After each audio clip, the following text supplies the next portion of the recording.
NEET case को लेकर आज बड़ा फैसला संभव है। पिछली सुनवाई में रिपोर्ट सौंपी गई थी। केंद्र सरकार, एनटीए ने हलफनामा दिया था। सीबीआई ने भी सुप्रीम कोर्ट को सीलबंद रिपोर्ट सौंपी थी। नीट यूजी पेपर लीक मामले से जुड़ी याचिकाओं को लेकर सुप्रीम कोर्ट आज सुनवाई करेगा। पिछली सुनवाई में केंद्र सरकार और एनटीए ने हलफनामा दाखिल किया था। केंद्र सरकार ने अपने हलफनामे में कहा कि परीक्षा में बड़े पैमाने पर गड़बड़ी के सबूत नहीं है और वो नीट परीक्षा निरस्त करने के समर्थन में नहीं है। वहीं एनटीए ने सुप्रीम कोर्ट से कहा था कि पेपर लीक ही नहीं हुआ। टेलीग्राम ऐप पर नीट पेपर लीक का जो वीडियो चलाया जा रहा था वो फर्जी था। सीबीआई ने भी सीलबंद लिफाफे में अपनी जांच की प्रगति रिपोर्ट सुप्रीम कोर्ट को सौंपी है। अब उम्मीद जताई जा रही है कि सुप्रीम कोर्ट इस मामले में आज बड़ा निर्णय ले सकती है। तो आज माना जा रहा है कि नीट मामले को लेकर कोई बड़ा फैसला सुप्रीम कोर्ट सुना सकता है। आज बड़ा फैसला संभव है। सीबीआई ने भी अपनी सीलबंद रिपोर्ट सौंप दी है पिछली सुनवाई के दौरान। इसके अलावा केंद्र सरकार और एनटीए की तरफ से भी अपनी रिपोर्ट, माफ कीजिएगा, एनटीए की तरफ से और केंद्र सरकार की तरफ से अपना हलफनामा जो कि दाखिल कर दिया गया था सुप्रीम कोर्ट में, और इसमें तमाम बातों का जिक्र किया गया था। तमाम अपने महत्वपूर्ण बिंदुओं को रखा गया था। सुशील पांडे दिल्ली से हमारे साथ लाइव जुड़ चुके हैं इस पर ज्यादा जानकारी और अपडेट के साथ। सुशील, माना जा रहा है कि आज सुप्रीम कोर्ट बड़ा फैसला सुना सकता है नीट पेपर लीक मामले को लेकर।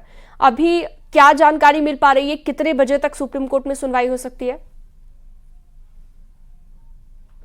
सिनम, निश्चित रूप से आज की सुनवाई बेहद क्रूशियल है, क्योंकि सीधे तौर पर आज सुप्रीम कोर्ट के चीफ जस्टिस ने तमाम याचिकाकर्ताओं को यह कहा था कि एनटीए इस मामले में जो भी जवाब दाखिल करेगी उस जवाब की कॉपी उन्हें सौंप दी जाए और उसके बाद उस जवाब का जो रिजवाइंडर बोलते हैं, यानी कि एनटीए के जवाब पर अगर कोई आपत्ति करता है तो उसका जवाब दाखिल किया जाए। तो ये तमाम जो प्रक्रिया है वो पूरी हो गई है।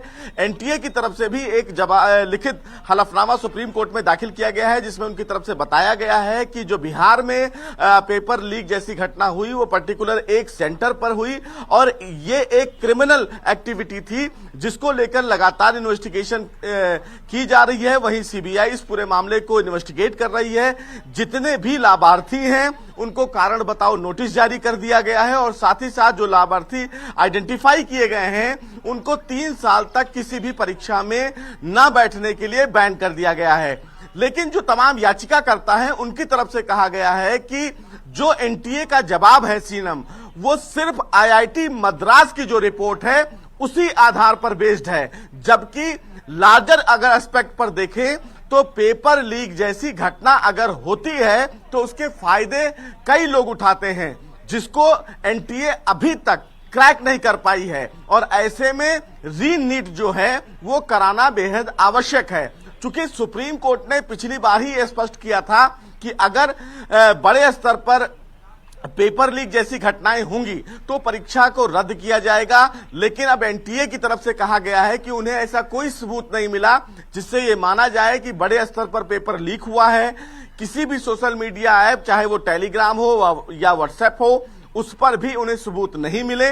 तो ये बहुत कम अब माना जा सकता है कि सुप्रीम कोर्ट पेपर को रद्द करे, क्योंकि काउंसलिंग की डेट भी एनटीए की तरफ से और केंद्र सरकार की तरफ से सुप्रीम कोर्ट में बताया जा चुका है कि सुशील, आप नजर बनाए रखिएगा। जैसी सुनवाई होगी आपसे लेटेस्ट अपडेट हम देते रहेंगे। बहुत शुक्रिया तमाम जानकारी के लिए।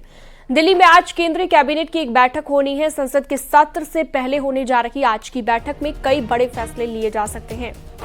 प्रधानमंत्री नरेंद्र मोदी की अगुवाई में केंद्रीय कैबिनेट की ये बैठक होगी। सुबह 10:30 बजे बैठक शुरू होगी।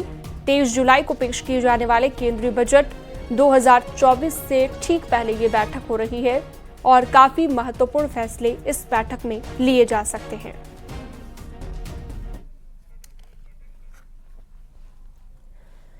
यूपी बीजेपी में मचे सियासी हलचल के बीच केशव प्रसाद मौर्य लखनऊ लौट गए हैं। दिल्ली दौरे के बाद उप मुख्यमंत्री केशव प्रसाद मौर्य बुधवार को लखनऊ पहुंचे। इस दौरान एयरपोर्ट पर मीडिया के सवालों का उन्होंने जवाब नहीं दिया और वहां से निकल गए। केशव प्रसाद मौर्य ने दिल्ली दौरे के दौरान पार्टी के बड़े नेताओं से मुलाकात की है। उन्होंने पार्टी के राष्ट्रीय अध्यक्ष जेपी नड्डा से भी मुलाकात की और कई मुद्दों पर यह बातचीत यहां पर की गई है।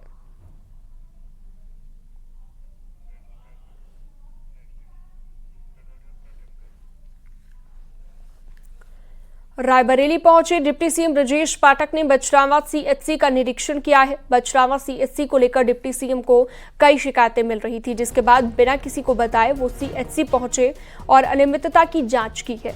इस दौरान उन्होंने डॉक्टर और स्टाफ की हाजिरी भी चेक की, दवाओं का स्टॉक चेक किया। ब्रजेश पाठक की इस छापेमारी के बाद विभाग में हड़कंप मच गया। डॉक्टरों को सामने खड़ा करके उन्होंने हाजिरी लगाई और इस दौरान 11 डॉक्टर और स्टाफ गैर हाजिर मिले, जिसके बाद ब्रजेश पाठक ने अधिकारियों को फटकार लगाई और गैर हाजिर स्टाफ और डॉक्टर का एक दिन का वेतन काट दिया।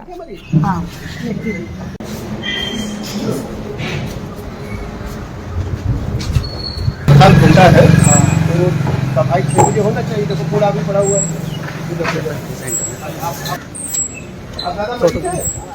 कब आए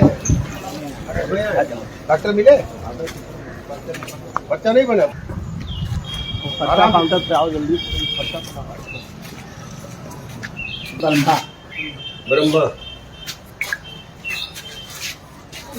बनमावा एडमिट है मरीज? हाँ। बहुत बहुत कोई दिक्कत तो नहीं? पैसा तो नहीं लगा आपको? हाँ? बता देना।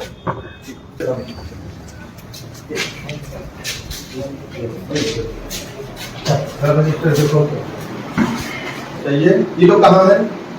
ये सब हैं सर। बुलाओ, एक आदमी भेजो, जो लोग आ गए सबको बुलाओ। और कौन कौन नहीं आया? जो लोग आ गए सबको बुलाओ। आप आ गए भाई? ठीक है। दीपा रावत, लक्ष्मी पटेल। अच्छा अच्छा। ये एनडी क्या है? संगीता। अच्छा। शीला चौहान एब्सेंट है, रीना देवी एब्सेंट है, दीप नारायण एब्सेंट है। आगे आगे अभी आए नहीं।